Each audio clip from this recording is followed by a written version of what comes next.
Do you swear or affirm that the testimony that you are about to give is the truth, the whole truth, and nothing but the truth, so help you God? Do you agree to appear and testify before any duly constituted committee of the Senate? You may sit down. Your written statement will be made a part of the record in its entirety. Mr. Turner, please proceed. Well, thank you, Mr. Chairman and Ranking Member Warren and the committee. I'm so happy and honored to be here with you all today. I thank all the members of the committee. Thank you for your thoughtfulness. Thank you for your engagement and for your ideas on rebuilding the American dream for our nation's forgotten communities. It was a pleasure to visit with each and every one of you, all but one. And that was just because of a scheduling conflict. I'm so grateful to have that time to meet with you. Thank you for making that effort. And I hope that our conversations will not be the end, but only the beginning of a great and true partnership to meet the mission of HUD and serve the American people. Scott Turner has been nominated to lead HUD under the Trump administration. Now, this is a very interesting and enlightening hire, in my opinion, but in a good way. We're going to talk about how his nomination will affect not only the retail section of real estate, but also the investor section of real estate. And this is going to be good, informative, and enlightening. Let's get this thing. You see that thing, baby? Let's get it. Let's go. Yeah, man, that's crazy. 40 days, God, I've been Swayze. Blew the bid out, that ain't shady. That's a bird, man, I ain't baby. Talking whole pie, that's so crazy. How I got a shot, raise the bean sprout up, put a crown up on her head so the boys seeing, no, that's a lady. If you ain't catch a double that time on the last rhyme, dog, I could help you. I got plenty more where that came from. When I brainstorm, I need shelter.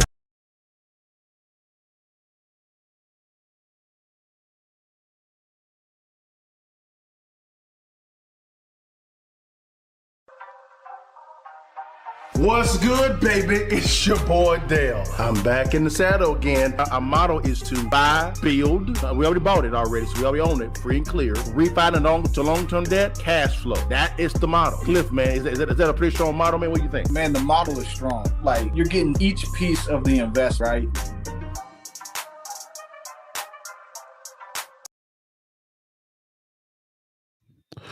What it do, y'all? It's your partner Dale back in the saddle again for another edition of Real Estate Friday Live. It's just gonna be me today, y'all. Your boy Cliff is taking care of some business for us guys when it comes into real estate, guys. And yes, your partner did get the bag, man. Happy Friday to you. We're going a little bit earlier today because I'm also a coach as well, basketball coach at my kids' high school. I coach the junior high girls.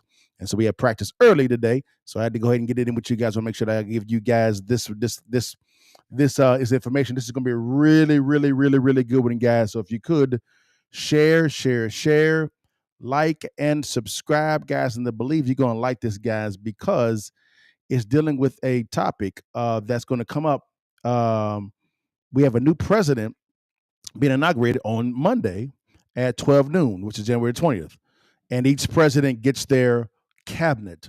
And of course, there's a consent when it comes to the Senate, and the cabinet goes for the Senate and they have hearings. Well, you've been seeing a lot of hearings when it comes to President Trump's cabinet coming in, that you've seen a lot of them.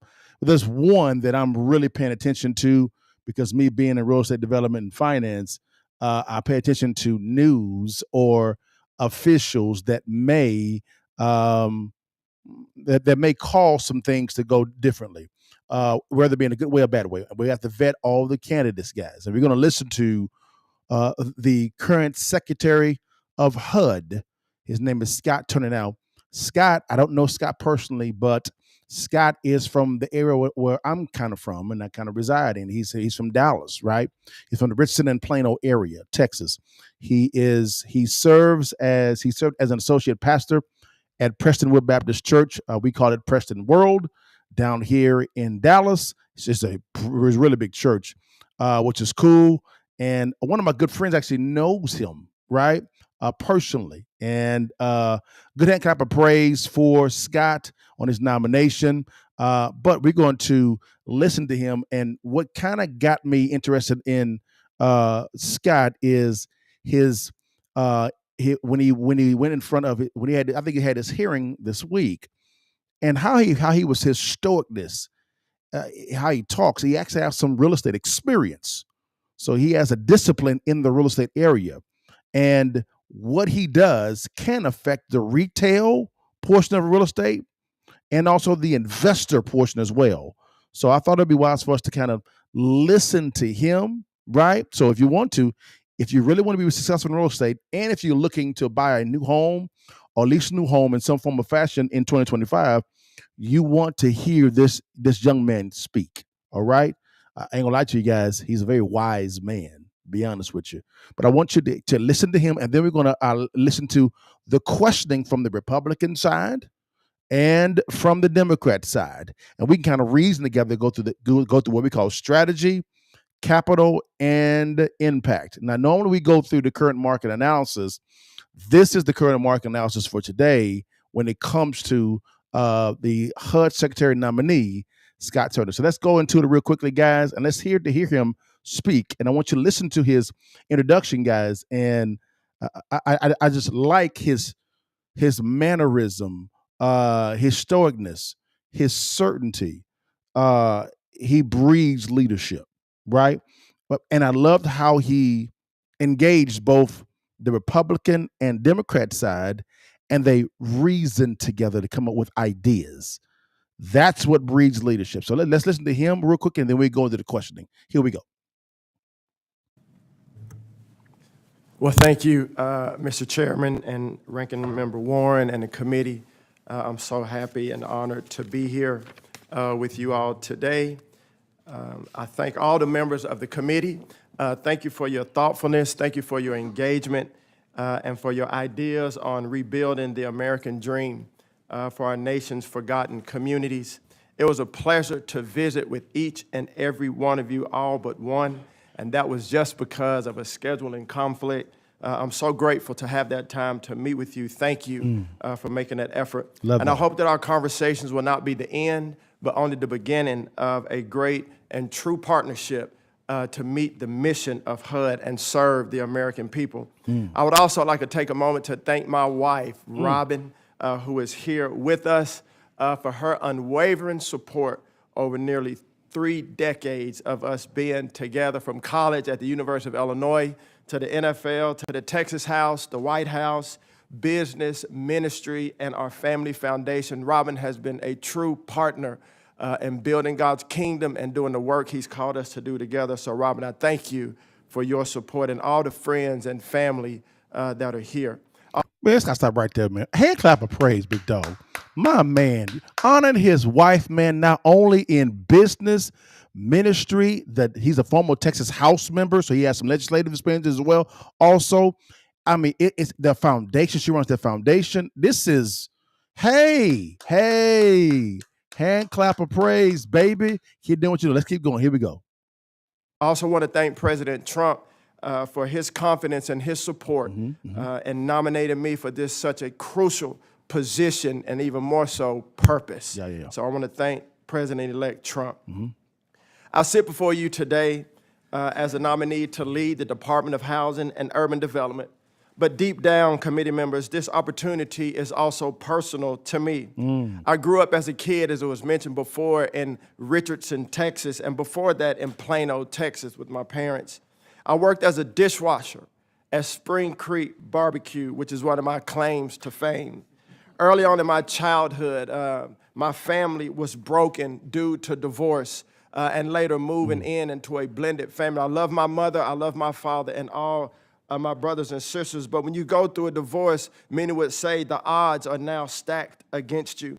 So he has real world experience for a lot of buyers, right, on the retail side, may actually have when it comes to acquiring their first or maybe even second home, right? So real world experience. Here we go. I've overcame extreme adversity, going against the status quo in attending and graduating college. In spite of being drafted in the 7th round of the NFL, which is the last round for those that don't know, I was blessed to go on to have a successful career in the National Football League. I went on to serve in the Texas legislature, which was a great honor for me, and work in the White House to advance the Opportunity Zone initiative. So hold on, this man was behind the Opportunity Zone, working to get it implemented, right? To get it to get the law written and implemented. Wait a minute. Okay, y'all, let's keep it going, y'all. And I sit before you today, committee members, humbled by the call to serve my country as a member of President Trump's cabinet.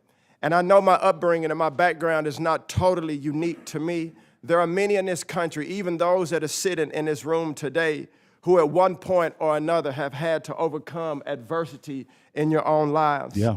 We've all been there at one time or another, and I recognize this, and I hope that we all can work together, as you, Ranking Member Warren, have said, to work together to better the American dream for the American people. And I share my story because I think it's important for you to know my heart of who I am, and also because the challenges that HUD faces are vital to our nation, as well as personal to me. These are not just things that I heard about or read about. These are things that my family and I have experienced through the years, and I believe that that perspective will be very beneficial to HUD as I become the leader if confirmed by this committee. Yeah. HUD's mission is to create strong and sustainable communities and support quality, affordable housing, serving the most vulnerable of our nation. Yet, as we sit here, we have a housing crisis in our country. We have the American people and families that are struggling every day. We have a homelessness crisis in our country. HUD, if you will, is failing at its most basic mission, and that has to come to an end. The point in time report that was sent out by HUD on December the 27th said there was 770,000 Americans homeless on one night in January of 2024. 770,000 plus people, many of which are families, were homeless. This cannot continue. As a country, we're not building enough housing. We need millions of homes, all kinds of homes, multifamily, single family, duplex, condo, manufacturing housing, you name it. We need housing in our country for individuals and families. He's speaking my language. It's kind of it's kind of presidential to me. He's speaking my language from a real estate perspective and just his delivery of the facts. And he's spot on, man. Let's keep it going, man. Do your thing, Scotty. To have a roof over their head and to call home. Then the HUD workforce. The reports that I've read, committee, says that HUD is at the bottom when it comes to employees turning to work. I've been on many teams in my career, and I believe that we need to bring HUD staff back to work, back to the office to do the job and empower them to serve the American people. In this moment, we're not just talking about fixing what's broken, but about continuing and expanding the policies from the first Trump administration. I'm talking about policies that worked for the American people. I was fortunate enough, as you said, Chairman, to lead the Opportunity Zone initiative, which I'm so grateful for your leadership on that. And I saw firsthand the impact of this initiative as it gave Americans living in underserved communities an opportunity, a foundation to start businesses, to live in better homes, to be self-sustained and to be self-confident and to unleash that promise and potential that the Lord has given each of us in our country. When I played in the NFL, we used to have game film. We watched film after every game. You could tell your coach one thing on the sideline, but when you turned on the film, it told the story. It wasn't about your chatter. It wasn't about the noise. It was what about the film said. The film showed us our weaknesses. It showed us our mistakes, and then it helped us to get better. This is the same type of leadership, if confirmed by this distinguished committee, that I want to bring as the leader of HUD, because every day we will have an opportunity to get better. Every day we'll have an opportunity to take inventory and make HUD the best place. So, Mr. Chairman, my heart is ready. I'm ready. I thank God for this opportunity, and thank you and the committee members for this chance. Thank you. Y'all, I don't normally say this, but man, that sounds a bit presidential to your partner, man. The humbleness, honoring both sides of the aisle, discussing with both sides of the aisle, not disrespecting anybody on the aisle. And I've seen the other confirmation hearings. They've been very contentious. This from the get-go, it's not contentious at all. And it's really because the temperature was set by the Secretary nominee of HUD, Scott Turner. Man, heck, clap of praise, bro. Honored his wife, talked about his experience, his real world experience as well, and has a good grasp on the problems with HUD from a staffing standpoint and the problems that we actually have when it comes to housing in the United States. Man, awesome. Hand clap of praise, Brother Turner. And man, I want to meet you, and I want to, depending on what he says, because I have not listened to any of the questions from Senator Warren coming up, and also Senator Kennedy. I have not listened to any of this. This is going to be it's raw to me too. So I'm going to see how he responds to this, and if he responds the way I'm thinking he's going to respond, I may make an announcement on my show and get it out to him if I can. So, man, let's go to first. Here's the questioning first on banking. This is from Senator Kennedy, Republican from Louisiana. He's going to ask him about banking concerning what's going on with HUD. So let's get it again. Here we go. Thank you, Mr. Chairman. Mr. Turner, you have a very impressive resume and career, Thank you, sir. and I've enjoyed your testimony today. You will find that we in Washington, we never make the same mistake twice. We make it 3 or 4 times to make sure that we get it right. Now, I have been here 8 years. I have watched us, on a bipartisan basis, spend tens and tens and tens and tens and tens of billions of dollars on affordable housing. And the result is that 10 years ago, the average age of a first-time home buyer in America was 28. That's correct. Today, it's 38. He's correct. We're going backwards here. A house that cost 4 years ago $304,000, a lot of money, costs $423,000 today. Washington thinks it can command the tides of the housing market, and we can't. Right. State and local government have a lot more influence than we do. That's correct. Much more. Listen. And I have watched us give state and local government billions, and they gladly take the money, and nothing changes. Correct. Because a lot of folks, their home is their biggest investment. And they don't want affordable housing nearby. And some of them don't want any new housing nearby because of the pressure it puts on infrastructure. Correct. If we're serious about increasing housing starts in America, and I doubt this will happen because I don't think we in Washington have the oranges to do it. But we would turn to every state and say, look, we expect you to increase housing starts every year by 3%. Could be 2, could be 4, 3%. How you do it is your business. If you don't do it, we're going to cut by 1.5% all the federal aid that we give to you across the board. Interesting. If you exceed the 3%, Okay. we'll give you an extra 1.5%. Ooh, incentive based. Canada's in the process of looking at this. Now you will see many in state and local governments have an epiphany. And they will get started looking at their zoning standards, looking at the set-asides and the setbacks, and have an honest conversation with their people. What do you think? Okay. Thank you, Senator Kennedy. So I appreciate our time together, and thank you for your thoughtfulness and your ingenuity and thought. You know, incentives do a lot I know playing in the NFL, you always wanted to get incentives in your contract. So does a stick. Yes. Stick does a lot. Yeah, too. it does.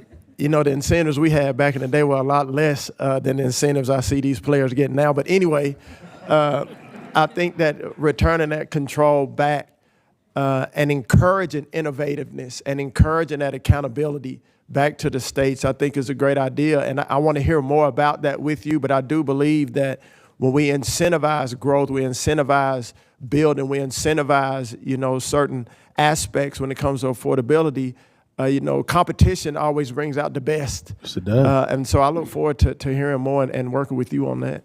This isn't a question. Let me just give you an observation. You undoubtedly know this. One of the headwinds you're going to face now is the cost of insurance. I'm not talking just about flood. That's bad enough. I'm talking about fire and extended coverage. Okay. Under our chairman's leadership, Senator Rounds and I are working on a bill not just dealing with flood, but dealing with all casualties. We're going to have to face it. It's coming. Yes. We've all seen what's happening in California, but it's not just California. It's Appalachia, it's Florida, it's Louisiana, and we're going to have to address this. Yeah. I'm not talking about government subsidies. I'm talking about setting up some sort of national program that invites as many people as possible to join. Okay. So you can spread the risk. Strict underwriting. Okay. So that the premiums are not subsidized. Okay. And I hate to see the federal government get in the insurance business, but by God, it looks like we're going to have to. And I'm way over, but I used that extra time that Bernie gave me. Guys, I'm liking this exchange in reasoning. I like the incentive-based approach that Senator Kennedy was talking about. I like that Scott Turner detailed his somewhat understands how incentives can actually look like, i.e. he's talked about the NFL and incentive-based contracts there, and how that can actually benefit a state as well as a city or a county when it comes to the planning and zoning, because they are accepting the money, but where the housing, because typically the housing crisis is really solved at the local levels, the municipalities and the counties, not even the state. It's really the cities and the counties, because you have cities that actually have planning and zoning committees, as well as the counties as well, also depending on how it's drawn out. So I love that fact, guys. Great exchange. Now, let's go into Senator Warren from Massachusetts brought up questions concerning not banking, but housing costs. And I like this. So let's go and see what she had to say about this here. And there's some talk about that. And let's see how he responds to this. So we talked about banking, and we bled into insurance with when it came to Senator Kennedy. Now we're going into banking. Housing costs. Forgive me. Here we go. Thank you, Mr. Chairman. So, Mr. Turner, I want to ask you about why housing costs are so high. Okay. You recently said there is, quote, an ever-growing need for high-quality, affordable housing in our nation. Experts have said, as the chairman said, we need about 7 million new housing units in America. Now, there are a lot of explanations for our housing shortage. Local zoning and land use restrictions can make it harder to build homes. Correct. The cost of capital, Correct. which has been made worse by the Fed's decision to keep interest rates high, makes it even more difficult both to build and to buy housing. And there are places where the federal government can help. Take the HOME program. HUD gives grants to states and localities to help build and preserve affordable housing, and it works. In its history, HOME has supported the development of more than 1 million affordable units nationwide, including more than 100,000 homes in your home state of Texas. Mr. Turner, in 2023, you said that, quote, it is more expensive than ever to build, and developers need access to more capital. Okay. Do you support additional federal investment in programs so that we can lower the cost of building affordable housing? Thank you, Senator Warren. I appreciate our visit together, and thank you for your time. in this. As you said, there are many factors to why housing is so expensive now. And I believe first we have to get our fiscal house in order in our country. Interest rates are at an all-time high. Inflation is at an all-time high. Fair enough, Mr. Turner, but Yes, ma'am. I'd just like to focus, because it is a big problem, and I'm sorry to interrupt, but the chairman's going to be tough on time. And that is, I just want to make sure I understand. Do you support additional federal investment in programs so that we can lower the cost of building affordable housing? Okay. Thank you, Senator Warren. What I do support is maximizing the budget that we do have and making sure that the money. So is that a no to additional investments?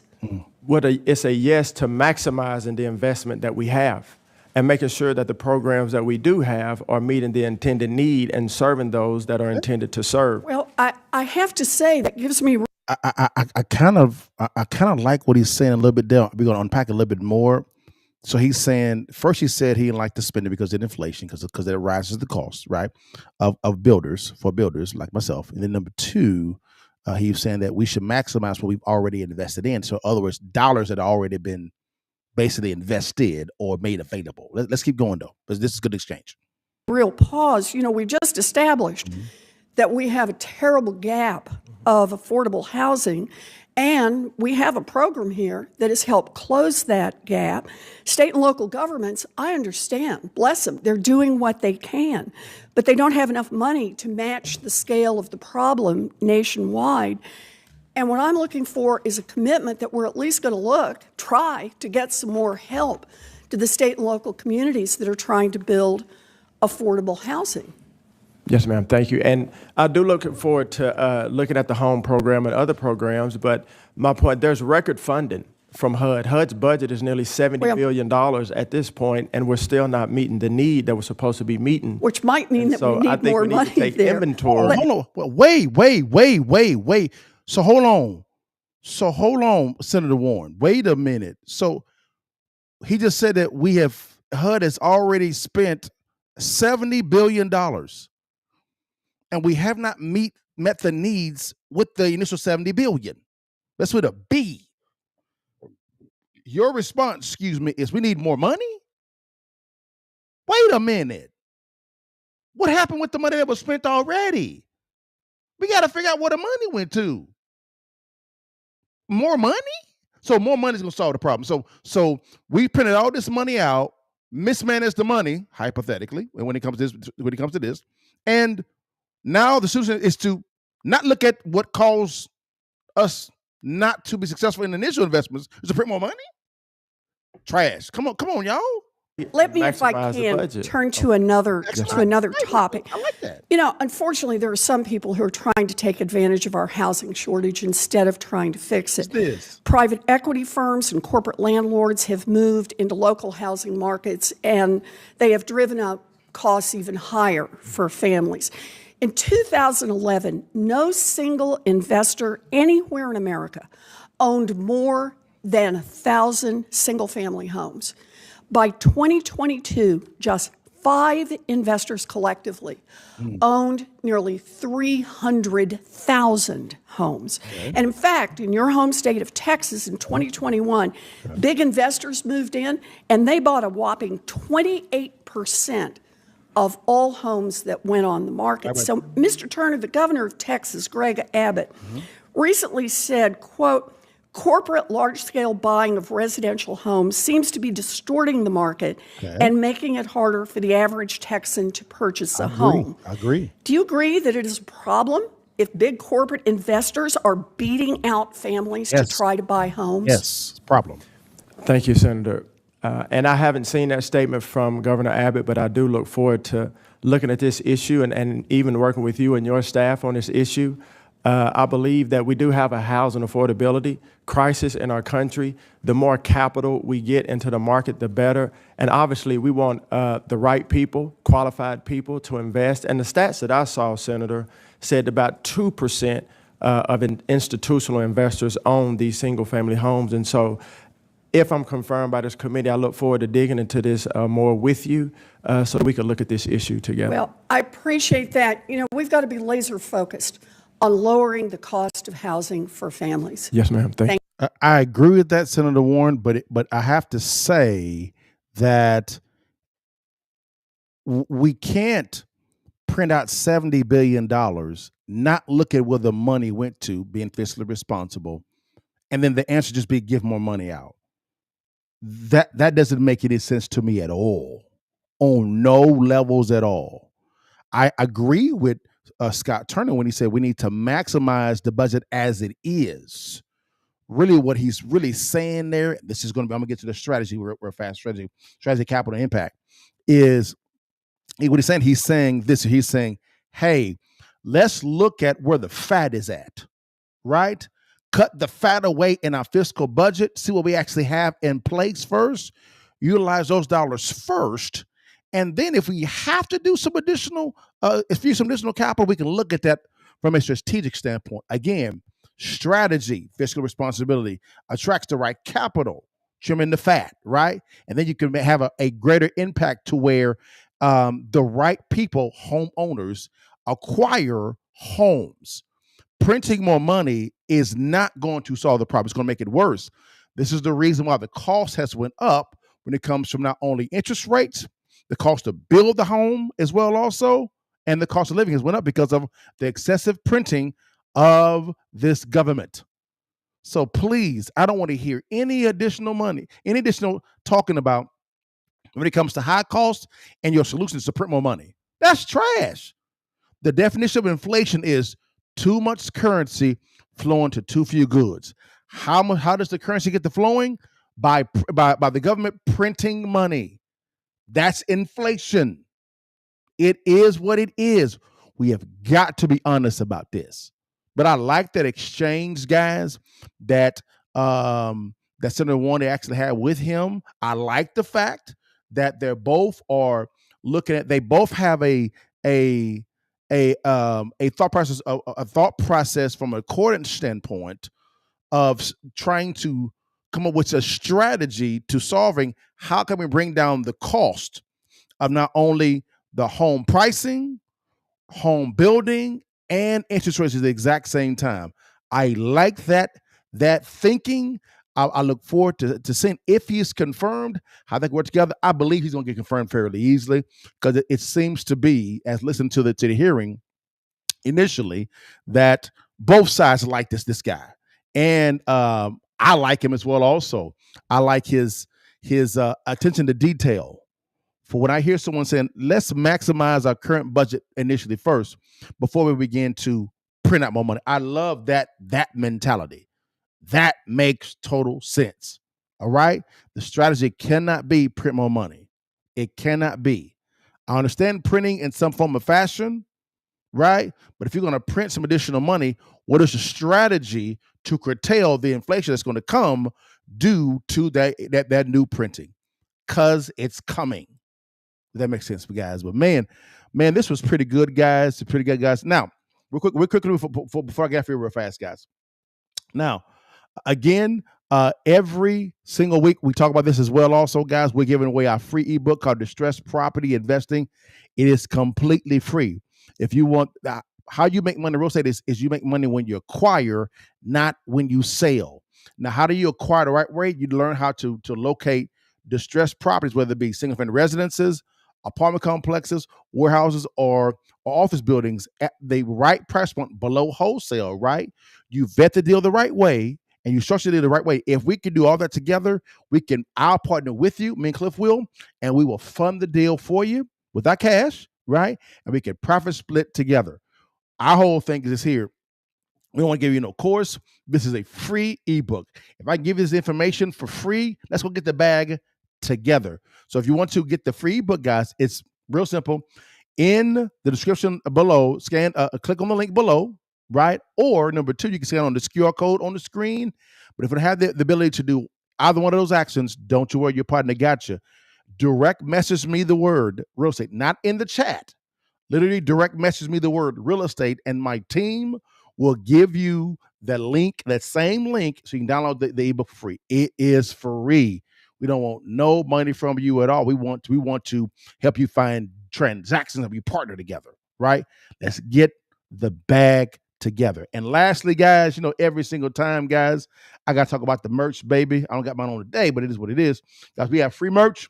Not free merch. We have merch, guys, for us to actually get out. It's called I Got That Bag University. The bag merch, guys. Hey, whether you need a hat, hoodie, trucker hat, t-shirt, it's right there, guys. Just scan on the QR code or click on the link below, guys, and get your merch. And once you get your merch, right, take a picture with you with it on. Tag me in it or Cliff in it, and we'll enter you into a free drawing for you to actually get $100 gift card for you to buy anything you want to buy. Anything you want to buy, right? Pay for a bill, go out to dinner with your wife. It'll be on us. All right, guys. Well, guys, thank you so much for your time. This was a very information-filled Real Estate Live. I like Secretary, hopefully Secretary nominee Scott Turner. I like his mentality. I like his presence. I like his thinking. I like his strategy. And I'll say this here, Secretary, I'm going to go ahead and say it, Secretary Turner, I'm going to go ahead and speak it into existence. Brother, if you need a partner in the private sector, holler at your partner. I would love to work with HUD so we can achieve the goal of building more homes, lower down the cost for building these homes, lowering down the cost also or interest rates as well, so that we can provide housing for this generation, the generations to come, so they can begin to build that generational wealth. But guys, thank you so much for your time. God bless you. I'll see you next week. You know how I end it every time. Before you leave and while you can. You see that thing, baby. Take the picture for your mom and them and holler at your partner. God bless you guys. See you next week, guys. Peace. Hi, my name is Liddell Bug. Mastering the strategy of locating distressed properties has allowed for me to own about $35 million worth of real estate currently right now. We're talking about new construction, single-family residences, commercial properties, and apartment complex. You name it, I own it. And I know you're asking, what does this got to do with you? I'm glad you actually asked. One of the most common questions that I receive when it comes to real estate investing is that they say, Liddell, what is the best strategy I should use when it comes to executing a good investment strategy in real estate? Should I buy and hold? Should I buy and flip? Or should I do a rental scenario? My answer to that question is, why not do all three? But the good thing about it is the investor that masters the art of locating distressed properties will know exactly how and what strategy is the most wisest in that situation. That's the key to this whole thing. If you wanted to know how successful real estate investors make money with their acquired real estate and not when they sell it, click on the link below or swipe up and download our free ebook, Distressed Property Investing. The blueprint is in the ebook. Stay blessed, holler at your partner, and download the ebook today.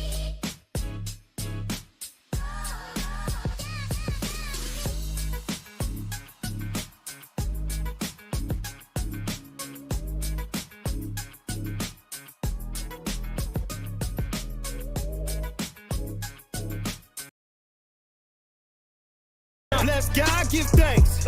Bless God, give thanks. Bless God, give thanks. Bless God,